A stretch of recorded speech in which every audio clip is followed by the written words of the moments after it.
बच्चों, आज हम आपकी हिस्ट्री का एक नया चैप्टर चालू कर रहे हैं जिसका नाम है नेशनलिज्म इन इंडिया। ठीक है, ये आपके एनसीईआरटी की टेक्स्ट बुक में चैप्टर 3 है और ये है आपके पेज नंबर 53 पे है ये चैप्टर। और ये आपकी हिस्ट्री का एक इम्पॉर्टेंट चैप्टर है। माना जाता है इस चैप्टर में से आपको एक 5 मार्क्स का क्वेश्चन आपके एग्जाम्स के अंदर मतलब देखने को मिलता है। ठीक है, सो उन 5 मार्क्स के लिए आपको ये चैप्टर अच्छे से करना है। ठीक है, सो चैप्टर का नाम है नेशनलिज्म इन इंडिया। आप बहुत ही रिलेटेबल हो इस टॉपिक से क्योंकि ये टॉपिक इंडिया से रिलेटेड है। सो सबसे पहले नेशनलिज्म क्या है? सो नेशनलिज्म का मतलब है अपने देश पे गर्व और प्यार की भावना होना, उसे हम नेशनलिज्म कहते हैं। इसका मतलब पेट्रोइज्म भी होता है। पेट्रोइज्म मतलब देशभक्ति। इंडियंस में ये नेशनलिज्म की फीलिंग आई कैसे? तो आपको पता है कि इंडिया जो था वो रूल किया गया था ब्रिटिशर्स द्वारा। उसे फाइट करने के लिए ब्रिटिशर्स ने टू फाइट ब्रिटिश कॉलोनियलिज्म, अब ब्रिटिशर्स ने इंडिया को कॉलोनी बनाया था। इंडिया को कॉलोनी बनाना मतलब ब्रिटिशर्स इंडिया में ट्रेडिंग करने आए थे, बिजनेस करने आए थे, पर उन्होंने देखते ही देखते इंडिया पे कब्जा कर लिया। सो उसे कहते हैं कॉलोनी। सो इंडिया क्या हुई? ब्रिटिशर्स की कॉलोनी हो गई।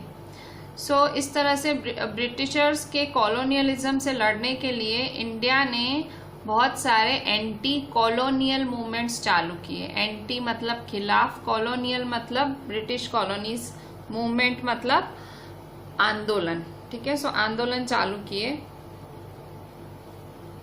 अब आप देखो तो ये जो नेशनलिज्म की मैंने पहले आपको एक बात बताई कि नेशनलिज्म क्या है? देश के लिए प्यार, देश के लिए गर्व, देशभक्ति, उसे हम नेशनलिज्म कहते हैं। और अभी मैं आपसे मूवमेंट की बात कर रही हूँ, तो आप देखो तो नेशनलिज्म और ये जो एंटी कॉलोनियल मूवमेंट्स हैं ये बहुत ही कनेक्टेड हैं। जब लोग मतलब कॉलोनियलिज्म से अफेक्ट हुए, सो सारी कम्युनिटीज साथ में आए। कॉलोनियलिज्म ये जो हो रहा था, ये मतलब ये जो ब्रिटिशर्स ने कॉलोनी बना लिया था इंडिया को, तो ये कोई एक सेगमेंट पे नहीं हो रहा था कि भाई हिंदुओं को या मुसलमानों को या एक पर्टिकुलर कास्ट को या रिलीजन को उन्होंने कॉलोनी नहीं बनाया था, उन्होंने पूरे देश को कॉलोनी बनाया था। सो इससे हर कोई अफेक्ट हो रहा था। तो इसी वजह से अलग अलग कम्युनिटीज साथ में आई इससे लड़ने के लिए। उन्हें पता लगा कि ब्रिटिशर से हम साथ में ही लड़ सकते हैं, और वो सारे जो सारे इंडियंस हैं हम सब यूनाइटेड हो गए। तो ये कैसे यूनाइटेड हुए इंडियंस? इन मूवमेंट्स के द्वारा। मतलब ये जो मूवमेंट्स, आंदोलन चले इन ब्रिटिशर्स के द्वारा, ब्रिटिशर्स के खिलाफ ये जो आंदोलन हुए, मूवमेंट्स हुए, तो हम सारे इंडियंस उसके लिए साथ हो गए। तो हम इस चैप्टर में इन्हीं मूवमेंट्स के बारे में पढ़ेंगे और अलग अलग डिफरेंट कम्युनिटीज़ का क्या रोल रहा इन मूवमेंट्स में, और सेंस ऑफ कलेक्टिव बिलोंगिंग के बारे में भी at the end of chapter पढ़ेंगे। सेंस ऑफ कलेक्टिव बिलोंगिंग मतलब हम सब एक हैं वैसी भावना। अब चैप्टर आपका स्टार्ट हो रहा है इम्पैक्ट ऑफ वर्ल्ड वॉर 1 से, कि जो वर्ल्ड वॉर 1 है उसका इम्पैक्ट क्या हुआ इंडिया पे। सो ये जो impact of world war 1 on India है, ये एक 5 मार्क क्वेश्चन है। ये बहुत आता है आपके एग्जाम्स में। अच्छा, अब आप सोचोगे वर्ल्ड वॉर ये आपने सुना था पिछले साल स्टैंडर्ड 9th में, आपने सुना था ये वाला टर्म हिटलर के चैप्टर में सुना था, Nazism and the Hitler, Nazism वाले चैप्टर में सुना था। उसमें आपने पढ़ा था कि वर्ल्ड वॉर 1 किन किन के बीच में हुआ था। आपने पढ़ा था जर्मनी और सामने यूके वगैरह के, ब्रिटेन के बीच में हुआ था। तो अब आप सोच रहे होंगे कि इंडिया तो वर्ल्ड वॉर 1 में थी ही नहीं, तो इंडिया पे इसका इम्पैक्ट कैसे आया? तो देखो, वर्ल्ड वॉर 1 में यूके भी शामिल हुई थी, ब्रिटिशर्स भी शामिल हुए थे। और क्योंकि उस टाइम जो इंडिया थी वो कॉलोनी थी ब्रिटिशर्स की, मतलब ब्रिटिशर्स ने इंडिया पे कब्जा किया हुआ था, तो भले ही इंडिया ने पार्टिसिपेट नहीं किया था, पर क्योंकि ब्रिटिशर्स की वो कॉलोनी थी इंडिया, तो उसका वर्ल्ड वॉर 1 का सीधा सीधा बुरा असर इंडिया पे भी पड़ा। तो वही हमारा एक क्वेश्चन है कि what were the impact of world war 1 on India. सबसे पहला इफेक्ट, जो ब्रिटिश आर्मी थी, ब्रिटिश आर्मी कहाँ रह रही थी? इंडिया में रह रही थी उस टाइम। मतलब तो ब्रिटिश आर्मी मतलब ब्रिटिशर्स इंडिया में रह रहे थे, कॉलोनी बना के, खासे ब्रिटिशर्स यहाँ आ गए थे। सो जो ब्रिटिश आर्मी थी उनका जो डिफेंस एक्सपेंडिचर था वो बढ़ गया था ऑब्वियसली। क्यों? क्योंकि ब्रिटिशर्स ने कहाँ पार्टिसिपेट किया था? वर्ल्ड वॉर 1 में। तो वर्ल्ड वॉर 1 तो इतने सालों चली। सो जो ये ब्रिटिश आर्मी थी उसका जो डिफेंस एक्सपेंडिचर है, डिफेंस मतलब लड़ाई वाला, ठीक है, लड़ाई के लिए जो हथियार चाहिए होते हैं, ठीक है, हथियार और बॉम्ब और ये सब, तो ये जो ब्रिटिश आर्मी थी उनका डिफेंस एक्सपेंडिचर बढ़ गया था। और उन्होंने क्या सोचा कि हम क्यों ना ये हमारा जो ये खर्चा बढ़ गया है डिफेंस का, क्यों ना ये हम खर्चा कवर करें बाय इंट्रोड्यूसिंग इनकम टैक्स। हम क्यों ना ये खर्चा कवर करें इनकम टैक्स इंट्रोड्यूस करके इंडियंस पे, क्यों ना हम टैक्सेस बढ़ा दें इंडियंस पे, ठीक है। तो ब्रिटिश आर्मी ने क्या सोचा कि क्यों ना इनकम टैक्स इंट्रोड्यूस कर दिया जाए, टैक्सेस इम्पोज कर दिए जाए इंडिया पे। तो जितने साल वॉर चली, मतलब देखो पहला इम्पैक्ट क्या आया, इंडियंस के टैक्सेस बढ़ गए। क्यों? क्योंकि ब्रिटिशर्स को अपने खर्चे पूरे करने थे। जितने साल वॉर चली, जितने साल ये जो झगड़ा चला, वर्ल्ड वॉर 1 चली बड़े बड़े देशों के बीच, उतने साल जो है इंडिया के मतलब जो प्राइजेस थे गुड्स के वो डबल हो गए। मतलब तकरीबन 1913 से 1918 के बीच जो प्राइजेस हैं, उन जो चीज़ों के प्राइजेस हैं वो डबल होते चले गए। क्योंकि जो काफ़ी ये बड़े बड़े देशों के बीच हो रहा था, तो बहुत सारा रॉ मटेरियल इन देशों से आता है हमारे देश में। सो आप बोल सकते हो कि शायद वो रुक गया हो उसका आना, या तो हमारे देश का माल वहाँ नहीं जा रहा था। तो मतलब ये सब कारणों की वजह से जो प्राइजेस थे वो डबल अप हो गए। और क्योंकि जो चीज़ें हैं उनके भाव डबल हो गए, तो इससे सबसे बड़ी मार किसको पड़ी? कॉमन पीपल को, आम आदमी को इससे बहुत कठिनाई का सामना करना पड़ा। तीसरा कारण क्या है? वर्ल्ड वॉर 1 का क्या इम्पैक्ट रहा इंडिया पे? तीसरी बात, सो तीसरा इम्पैक्ट था कि ब्रिटिशर्स ज़बरदस्ती फोर्स्ड रिक्रूटमेंट करा रहे थे विलेजेस में। इसका मतलब क्या हुआ? मतलब ज़बरदस्ती विलेजेस, मतलब गांव के जो मर्द होते थे उनको उठा उठा के वो ज़बरदस्ती सेना में भर्ती कर रहे थे। ब्रिटिशर्स की सारी सेना वर्ल्ड वॉर 1 में लगी हुई थी, तो उनको वहाँ इंडिया में अपनी सेना चाहिए थी। सो वहाँ उन्होंने विलेजर्स को टारगेट किया कि तुम भाई आर्मी में आ जाओ। ज़बरदस्ती, जिसको आर्मी में नहीं ज्वाइन होना हो तो भी उनको ज़बरदस्ती ज्वाइन कराया जा रहा था, क्योंकि ब्रिटिशर्स ने पार्टिसिपेट किया था वर्ल्ड वॉर 1 में और सेना की हो गई थी कमी। फोर्थ पॉइंट है, उस टाइम क्या हुआ था, इंडिया में काफ़ी जगहों पे क्रॉप फेल हुआ था, मतलब फसल बर्बाद हो गई थी किसानों की, और इससे बहुत फूड का शॉर्टेज आ गया था इंडिया में, मतलब खाने की कमी आ गई थी, किल्लत आ गई थी, क्योंकि एक तो प्राइस भी डबल हो गए थे और दूसरा क्रॉप भी फेल हो गया था इंडिया में। सो इसकी वजह से क्या हो गया? फूड शॉर्टेज हो गया, इंडिया में हो गया फूड शॉर्टेज। तो ये थी 4 पॉइंट्स। और लास्ट पॉइंट देखते हैं क्या असर रहा इंडिया का वर्ल्ड वॉर 1 में। सो 5th पॉइंट है कि 12 to 13 मिलियन पीपल, अब 12 to 13 मिलियन पीपल मतलब 1.2 करोड़, करोड़ हो रहे, मतलब अगर मैं मिलियन बोल रही हूँ तो that means crore. So 1.2 crore people died due to famines and epidemic as per 1921 census. अगर आप 1921 की जनगणना आज पढ़ो तो उस टाइम तकरीबन 1.25 करोड़ लोग मर गए थे फेमाइन्स और एपिडेमिक की वजह से। एपिडेमिक मतलब कोई ऐसी बीमारी फैली थी, और फेमाइन मतलब सूखा पड़ा था। सो उसकी वजह से करोड़ों लोग, मतलब करोड़ों लोग मारे गए थे 1921 सेंसस के हिसाब से। तो ये सारे कारण, ये सब इम्पैक्ट्स थे वर्ल्ड वॉर 1 के इंडिया पे। ठीक है, अब ये वर्ल्ड वॉर 1 जब खत्म हुई तो लोगों ने क्या सोचा कि सब अभी ठीक हो जाएगा, विल बी स्टेबल आफ्टर। ठीक है, पर क्या हुआ आफ्टर वॉर, ठीक है, वॉर के बाद सब ठीक हो जाएगा सब, मतलब इंडियंस ने तो यही सोचा, इंडियंस पॉजिटिव रहते हैं। सो इंडियंस ने सोचा कि वर्ल्ड वॉर 1 पूरा हो जाएगा तो हमारी तकलीफ़ें पूरी हो जाएंगी।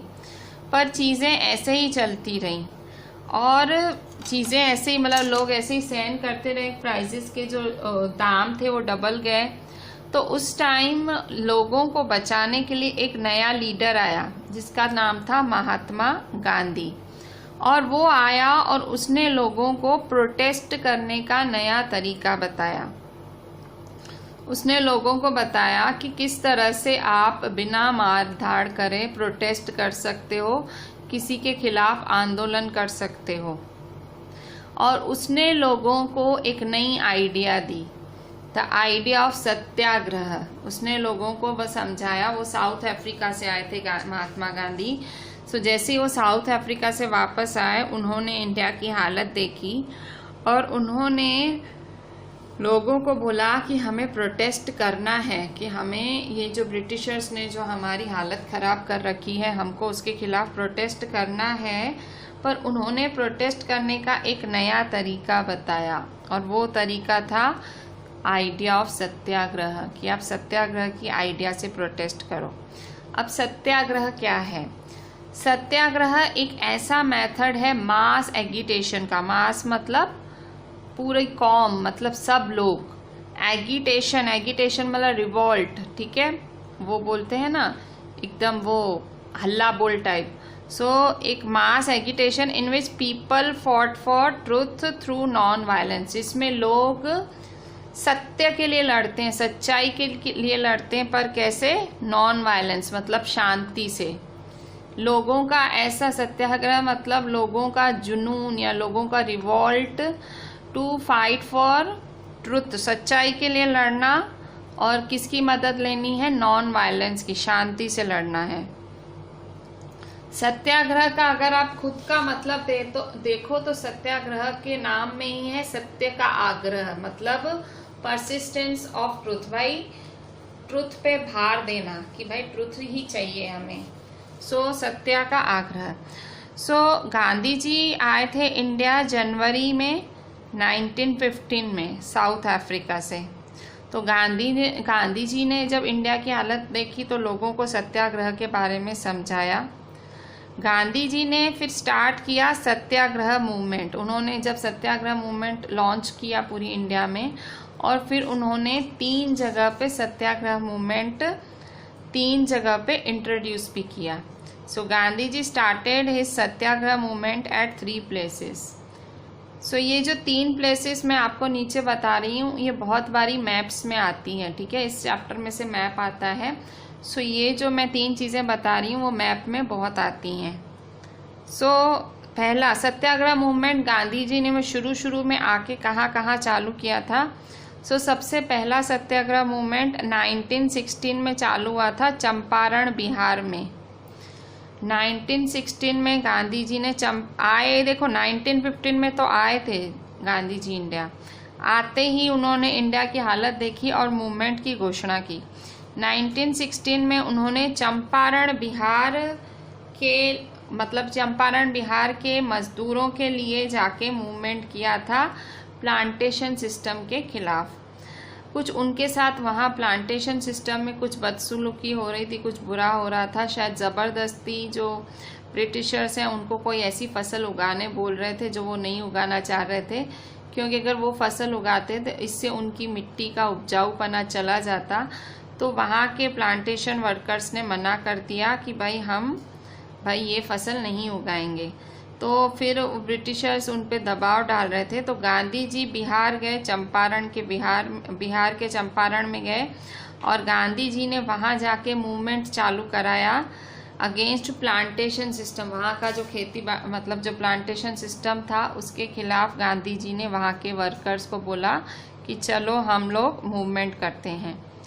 1917 में गांधी जी ने गुजरात के खेड़ा डिस्ट्रिक्ट में गए और वहाँ पे उन्होंने एक मूवमेंट किया। वहाँ के छोटे छोटे फार्मर्स को सपोर्ट, पीजेंट्स कहा जाता है, सपोर्ट करने के लिए। पीजेंट्स क्या डिमांड कर रहे थे? पीजेंट्स डिमांड कर रहे थे कि उनका जो रिवेन्यू कलेक्शन है, मतलब टैक्स लेती थी ब्रिटिश सरकार बहुत ज़्यादा, तो उन्होंने बोला था कि हमारा जो पीजेंट्स ने कहा था हमारा जो रिवेन्यू कलेक्शन है उसे आप रिलैक्स करो, उससे थोड़ी शांति दो हमें, तो हम लोग आगे रिवेन्यू भर पाए। ठीक है, मतलब 1917 में गुजरात के खेड़ा डिस्ट्रिक्ट में गांधी जी ने पीजेंट्स को सपोर्ट करते हुए एक मूवमेंट चालू किया, सत्याग्रह मूवमेंट। तो उसमें पीजेंट्स क्या डिमांड कर रहे थे कि हमसे जो आप रिवेन्यू लेते हो, जो टैक्स लेते हो, उसको थोड़े समय के लिए बंद कर दो, क्योंकि उस साल क्या हुआ था, उन किसानों का क्रॉप फेल हो गया था, फसल बर्बाद हो गई थी और प्लेग भी आया था। इंडिया में एक महामारी फैली थी उस टाइम, प्लेग करके।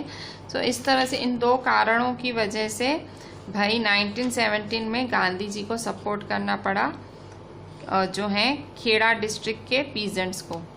तीसरा कारण क्या है कि गांधी जी ने सत्याग्रह मूवमेंट, तीसरी कौन सी जगह पे गांधी जी ने सत्याग्रह मूवमेंट लॉन्च किया? तीसरी जगह थी in 1918 Mahatma Gandhi went to Ahmedabad to organise satyagraha movement amongst cotton mill workers. तो 1918 में गांधी जी कहाँ गए? गुजरात के ही अहमदाबाद में गए और उन्होंने सत्याग्रह मूवमेंट चालू किया कॉटन मिल वर्कर्स के साथ में। मतलब वो कॉटन मिल वर्कर्स कुछ इंक्रीमेंट चाह रहे थे या वर्किंग कंडीशंस बेटर चाह रहे थे, तो उनको सपोर्ट करने के लिए गांधी जी अहमदाबाद में कॉटन मिल वर्कर्स के साथ हो गए, उनको सपोर्ट करने के लिए।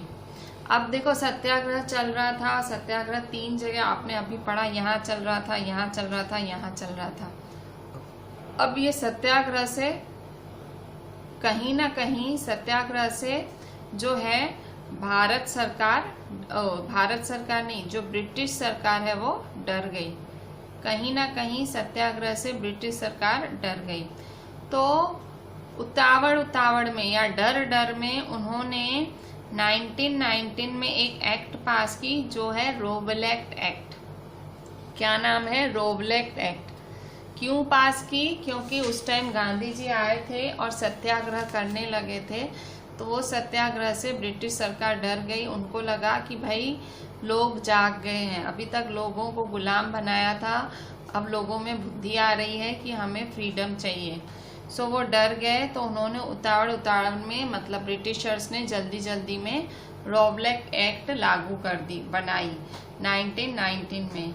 ये एक्ट किसने पास की थी? Imperial legislative council. इंपीरियल मतलब भाई वो जो उस टाइम इंडिया क्या था, गुलाम था ना ब्रिटिशर्स का, तो इंपीरियल वर्ड यूज करते थे।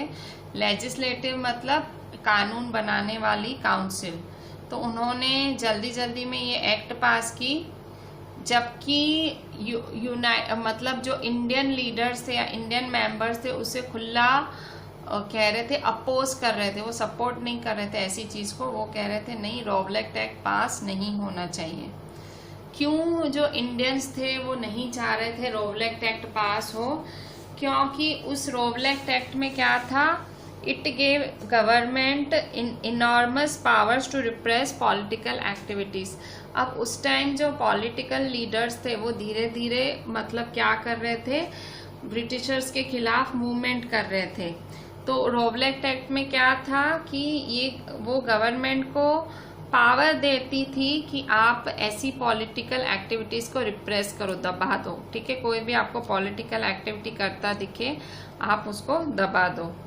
तीसरा है it allowed detention of political prisoners. इसने मतलब ये जो रोवलेक्ट एक्ट है, सो रोवलेक्ट एक्ट से डिटेंशन मतलब डायरेक्ट जेल में डाल देना।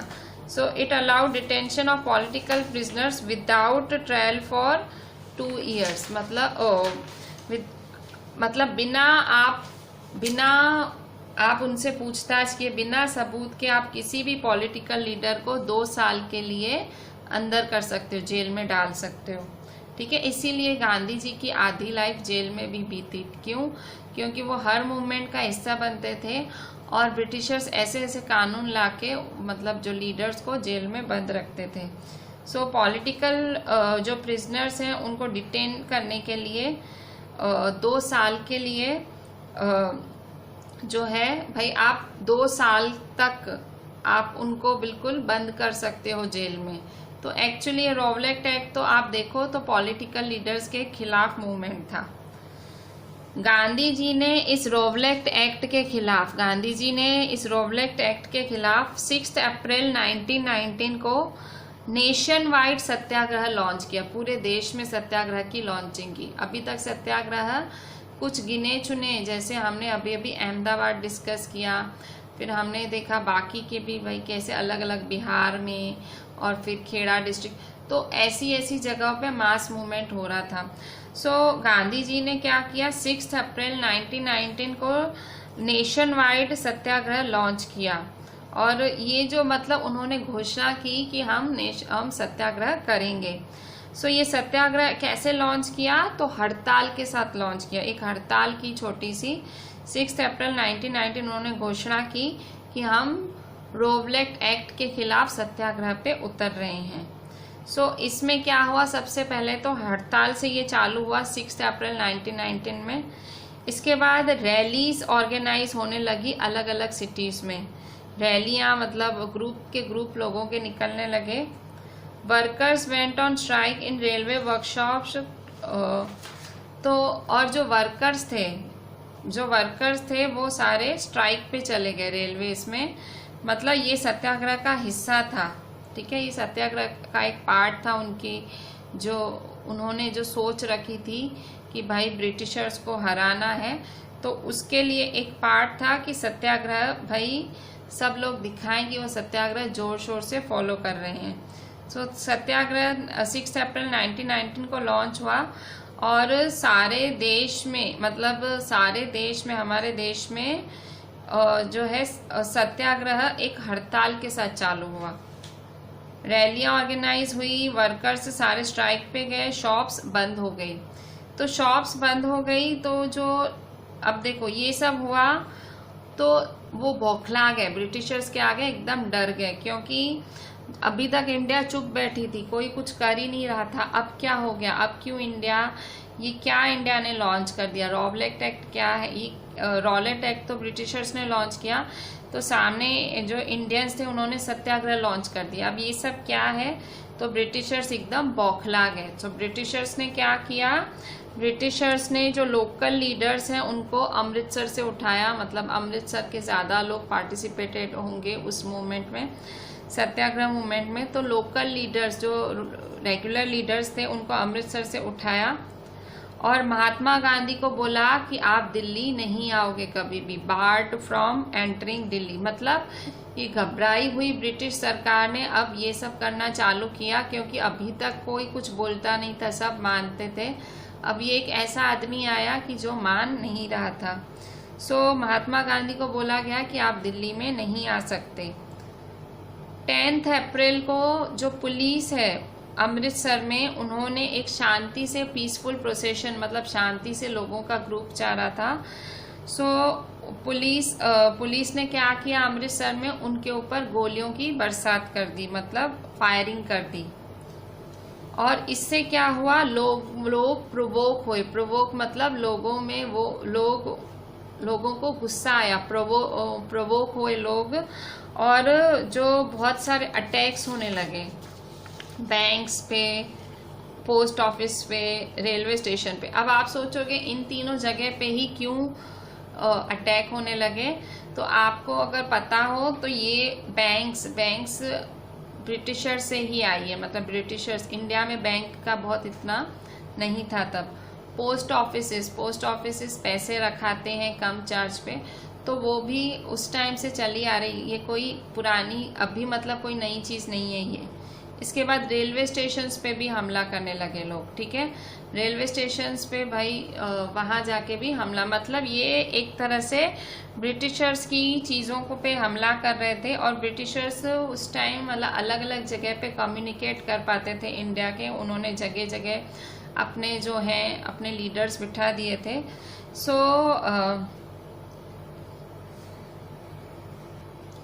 तो इंडियंस गुस्से में सारे ब्रिटिशर्स की जो भी जगह थी, जो उनकी बनाई हुई जगह थी जिससे वो बैंक्स वगैरह ट्रांजैक्शन करते थे, पोस्ट ऑफिसेस, रेलवे स्टेशन, ये सब ब्रिटिशर्स द्वारा बनाया गया था, तो वो इन सब जगह गुस्से में अटैक कर रहे थे। तो उस टाइम ब्रिटिशर सरकार एकदम बौखला गई और मतलब गुस्से में आ गई एक तरह से, और उन्होंने मार्शल लॉ लागू कर दिया।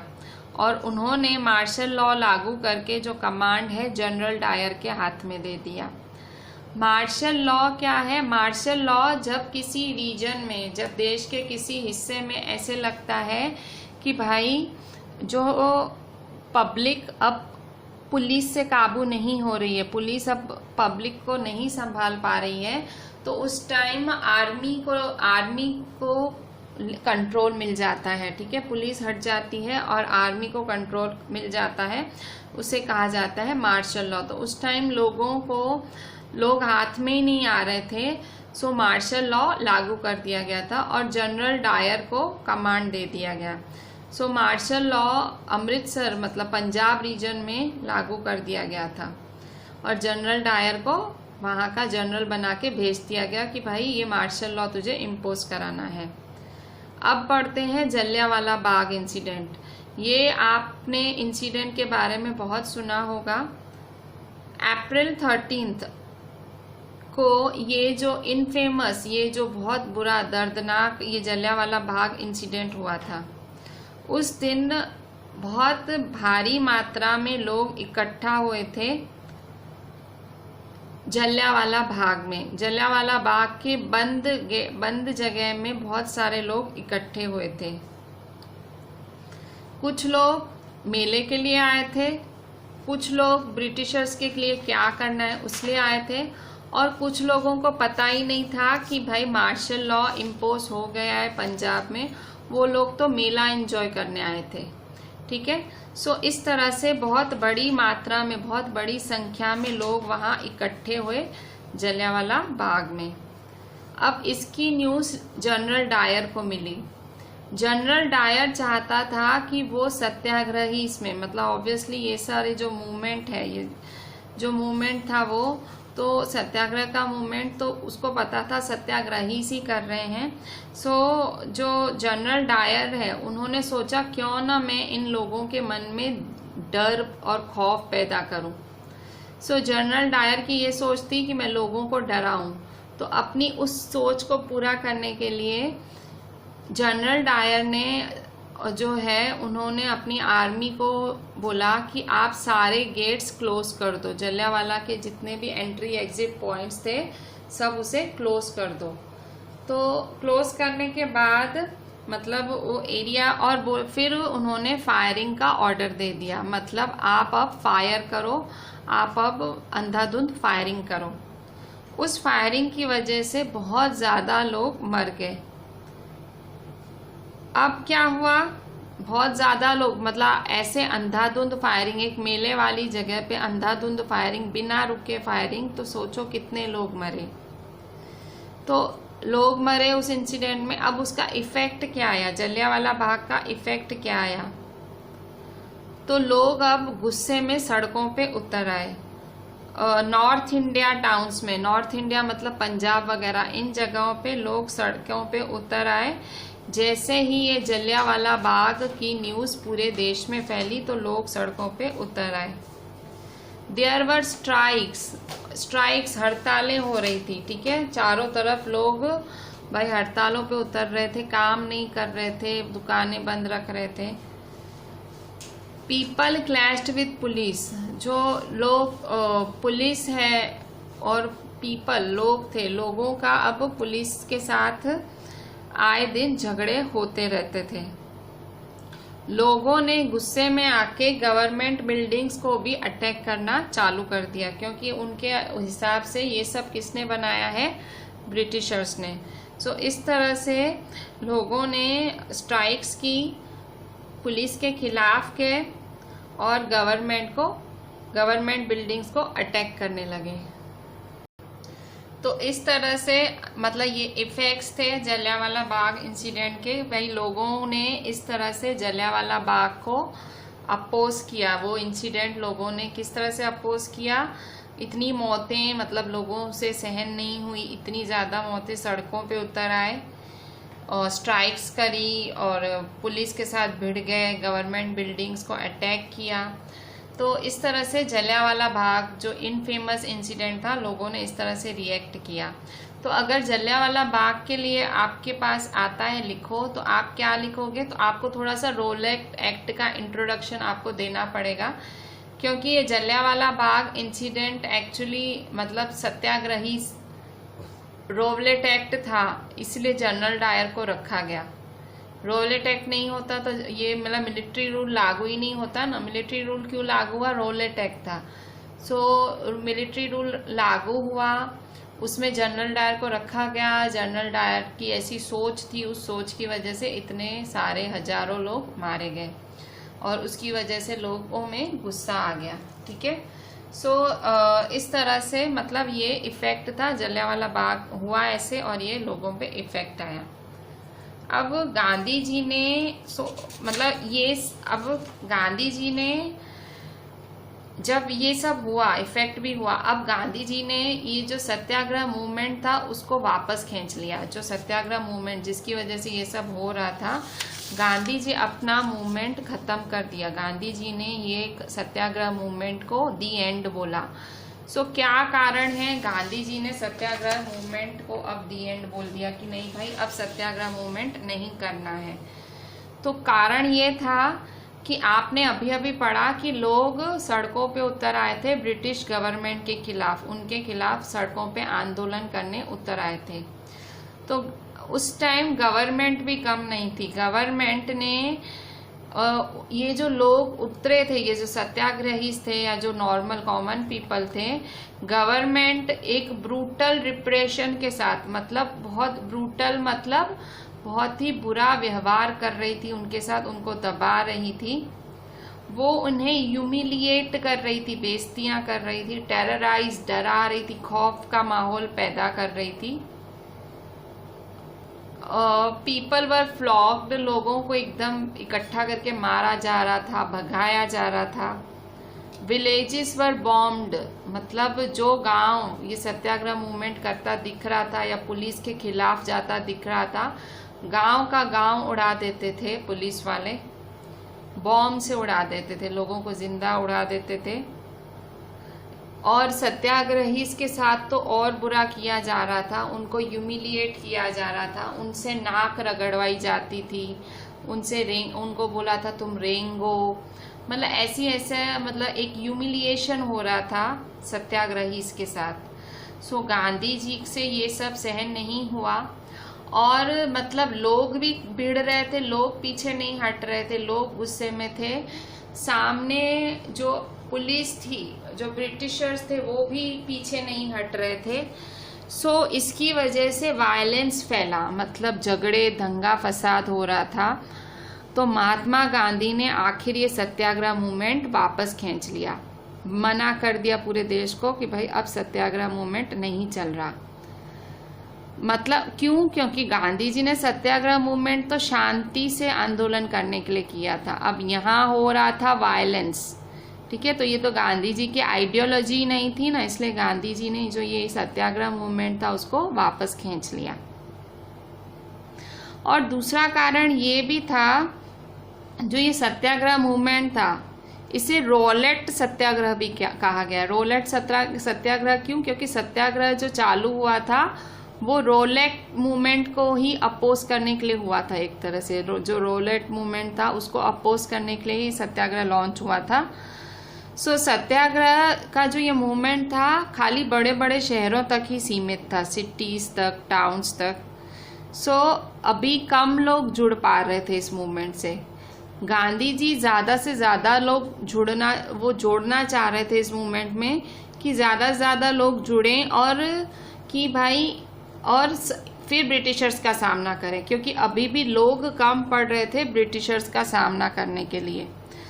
तो गांधी जी को लगा कि अगर मैं हिंदू और मुसलमानों को साथ ले आऊं इस देश के तो क्या होगा, वैसा उनका सोच में आया। मतलब उनका सत्याग्रह मूवमेंट खास नहीं चला। हाँ, आपने देखा 3 जगह पे उनका मूवमेंट उन्होंने अच्छा चलाया और फिर देश में थोड़ा बहुत चला और उसके बाद लोगों को मतलब लोग गुस्से में आ गए और झगड़े ही होने लगे।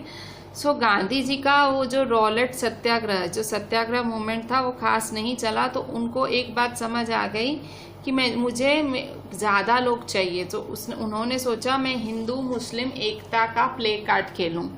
हिंदू मुस्लिम एकता क्यों? क्योंकि मेजॉरिटी हिंदूज की और मुसलमान भी हैं इस देश में। उन्होंने सोचा अगर मैं सबको जोड़ दूं तो पूरा जो है प्रेशर बनेगा ब्रिटिशर्स पे। सो गांधी जी ने हिंदू मुसलमान को एक करने के लिए क्या किया, उन्होंने जो है खिलाफत ब्रदर्स से मिले। अब खिलाफत ब्रदर्स तो भाई थे, उनका नाम मतलब मोहम्मद अली और शौकत अली करके 2 भाई थे, उनसे मिले। अब आप देखो क्या है ये सब। तो देखो ये जो टॉपिक है इसका नाम है खिलाफत इशू, द खिलाफत इशू।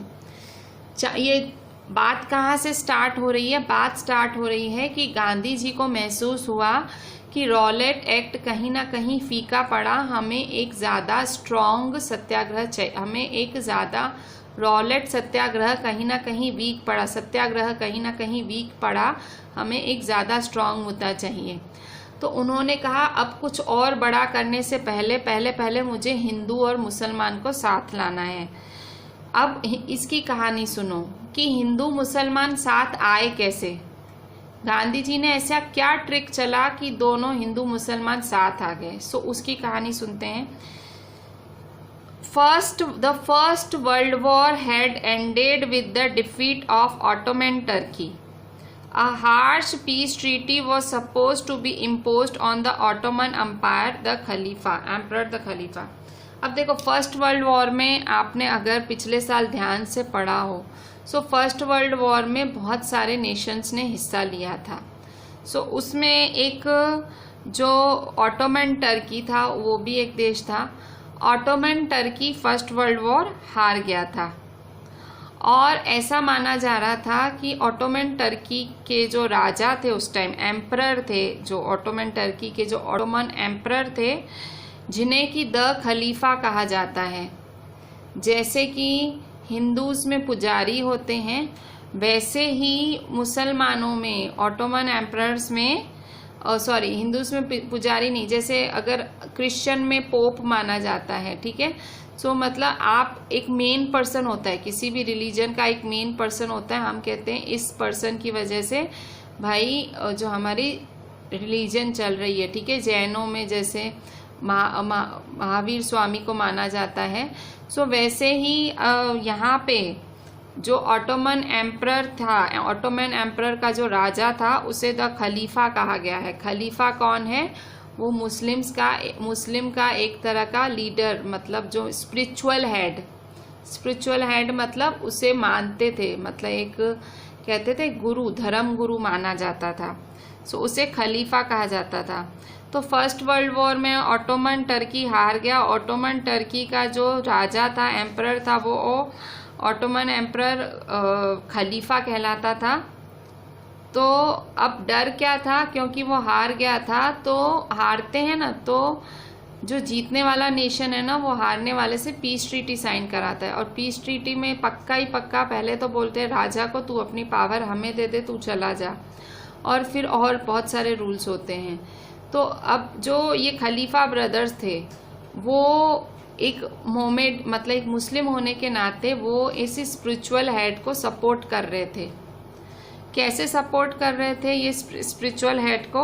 वो चाह रहे थे कि हम भाई ये पीस ट्रीटी साइन ना होने दें। उन्हें डर था कि इनसे पीस ट्रीटी साइन करवा देंगे। पीस ट्रीटी क्या होता है? इस ट्रीटी साइन करने से राजा के पावर्स सामने वाले के पास चले जाते हैं और सामने वाला मतलब राजा के किसी भी राज्य को हड़प कर सकता है। तो पीस ट्रीटी एक बहुत ही खराब ट्रीटी साइन होती है। जब भी कोई हारता है कोई देश तो उसके लिए ये ट्रीटी बहुत खराब होती है। आपने पिछले साल पढ़ा था नाजीज वाले चैप्टर में ही, जर्मनी के साथ पीस ट्रीटी साइन करी गई थी, ठीक है। सो उसकी वजह से ही, जिसको वर्सेल्स ट्रीटी भी कहते हैं, सो उसकी वजह से बहुत प्रॉब्लम हुई थी जर्मनी में। सो ऐसी ही ट्रीटी डर था कि खलीफा से न ज्वाइन करा दी जाए, क्योंकि खलीफा ने युद्ध हार चुका था, तो अब उसे कोई ये पीस ट्रीटी ना साइन करा दी जाए। तो ये डर किसमें था? जो मुसलमान भाई थे उन्होंने मिलके खिलाफत कमेटी बनाई थी। खलीफा के पावर को बचाने के लिए खिलाफत कमेटी बनाई थी बॉम्बे में मार्च 1919 में, ठीक है। ये कमेटी बाकायदा बनाई गई थी जिसमें आप भाई जो खलीफा के पावर हैं उसको बचाएंगे। और मुस्लिम भाई थे दो, उनका नाम था मोहम्मद अली, शौकत अली। वो गांधी जी से इस बारे में डिस्कस कर रहे थे कि खिलाफत के इशू को और कैसे आगे बढ़ाएं। मतलब कमेटी फॉर्म हो गई और भाई जो ऑटोमन एम्परर है, खलीफा है, वो सारे पावर्स जो है उससे ले ना लें, तो उसके लिए मुस्लिम ब्रदर्स थे मोहम्मद अली और शौकत अली, उन्होंने डिस्कशन किया महात्मा गांधी के साथ कि ऐसा क्या करें कि हमारे खलीफा के पावर्स रह जाएं, ठीक है। सो महात्मा गांधी ने क्या सजेशन दिया? महात्मा गांधी ने उसको एक अपॉर्चुनिटी की तरह उठाया। अपॉर्चुनिटी के मतलब गांधी जी को तो इस चीज़ में एक मौका दिखा। क्या मौका दिखा? हिंदू मुसलमान एकता का। क्योंकि खिलाफत ये जो ब्रदर्स थे, ये जो दो ब्रदर्स थे, वो तो तैयार थे मुसलमानों को साथ में लाने, क्योंकि उनको अपने खलीफा के पावर्स बचाने थे। तो वो खिलाफत मूवमेंट ऑलरेडी करना चाह रहे थे। और गांधी जी ने सिर्फ इतना कहा कि हिंदू मुसलमान एक हो जाओ, मुसलमान खिलाफत इशू के लिए लड़े, उनको अपना जो ऑटोमन एम्परर बचाना है आप उसके लिए लड़ो। और उन्होंने कहा हम इंडियंस लड़ेंगे स्वराज के लिए, ठीक है। स्वराज मतलब भाई हम हिंदूज या हम सब मिलके स्वराज के लिए लड़ेंगे।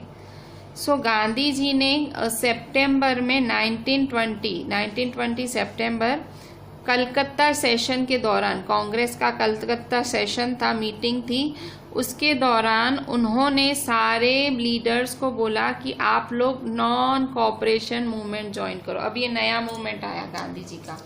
कौन सा मूवमेंट आया?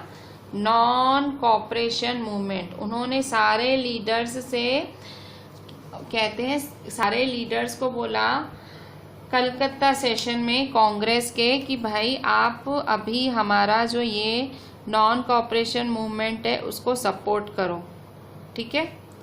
सो अब बताओ नॉन कोऑपरेशन मूवमेंट क्या है? Actually non cooperation movement, Gandhi ji ने अपनी एक बुक लिखी थी 1919 में। उन्होंने उस बुक में लिखा था कि भाई हम इंडियंस पे ब्रिटिशर्स इतने साल राज क्यों कर पाए। तो उन्होंने बुक में जस्टिफाई किया था क्योंकि हमने ब्रिटिशर्स के साथ कोऑपरेट किया। कोऑपरेट मतलब साथ दिया। ब्रिटिशर्स आए, हमने उन्हें बिजनेस करने दिया। ब्रिटिशर ने हमसे थोड़ी थोड़ी टेरिटरीज मांगी, हमने वो दी। ब्रिटिशर्स अब ब्रिटिशर्स पूरी तरह से हावी हो गए हैं हम पे। तो गांधी जी का मानना था कि क्योंकि हमने ब्रिटिशर्स के साथ कोऑपरेट किया था, ब्रिटिशर्स का साथ दिया था, इसीलिए जो है ब्रिटिशर्स हम पे राज कर पाए। तो क्यों ना हम उन्हें नॉन कोऑपरेट करें। नॉन कोऑपरेट मतलब उन्हें हम साथ नहीं दें, जिससे अगर हम नॉन कोऑपरेट करेंगे तो हमारा जो देश है जल्दी आज़ाद हो जाएगा और ब्रिटिशर समझ जाएंगे कि अब उनकी दाल यहाँ नहीं गलने वाली, ठीक है। सो गांधी जी ने अपनी स्वराज के आइडिया को और ये जो खलीफा को सेव करना था, खलीफा की आइडियोलॉजी सेव करनी थी, उस आइडिया को मिला दिया और एक नया मूवमेंट लॉन्च किया जिसका नाम है नॉन कोऑपरेशन खिलाफत मूवमेंट, ठीक है, क्योंकि नॉन कॉपरेशन इसलिए कि हमें ब्रिटिशर्स का बहिष्कार करना है, और खिलाफत मतलब क्योंकि ये हिंदू मुस्लिम एकता का एक मूवमेंट था, और खिलाफत खलीफा को बचाने के लिए, खलीफा के पावर सेव करने के लिए उसे खिलाफत मूवमेंट कहा गया है, ठीक है। सो आज हम यहीं एंड करते हैं, कल हम इसके आगे डिस्कस करेंगे कि नॉन कॉपरेशन खिलाफत मूवमेंट में और क्या क्या हुआ, ठीक है। आप टेक्स्ट बुक के मैंने आज 4 पेजेस पढ़ा है, वो 4 पेजेस एक बार ये आप रीड कर लेना, नोट्स अच्छे से प्रिपेयर कर लेना, तो ये आपका इम्पॉर्टेंट चैप्टर है, आपका प्रिपेयर होता जाएगा, ठीक है। So write each and everything very properly and send it to me on WhatsApp, ठीक है। Just see the lecture very properly. Thank you.